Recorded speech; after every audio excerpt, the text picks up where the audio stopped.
Police identify children killed in Walkerswood fire. Hi again and welcome. This is Links 007 TV News Report, and we'll be right back with the full details to come. Welcome to Links 007 TV News Report, providing you with the best in local and international news updates.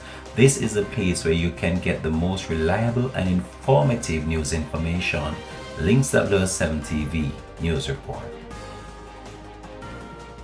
Welcome back and thanks for joining us. This is Links 007 TV News Report.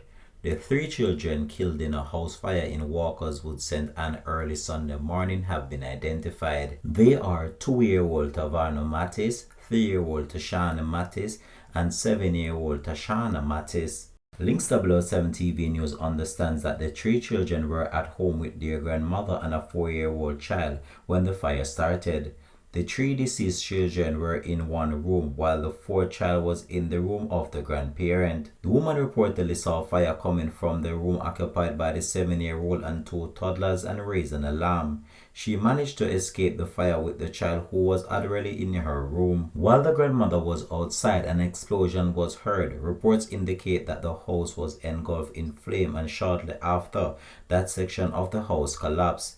Units from the Jamaica Fire Brigade St. Anne and Walkerswood later extinguished the blaze. The 3 bodies were removed and pronounced dead at hospital. They are now awaiting the post-mortem of an examination report to identify the exact cause of death. An investigation into the incident has been launched by the Walkerswood Criminal Investigation Branch. This has been Links 007 TV News Report. Thanks for watching.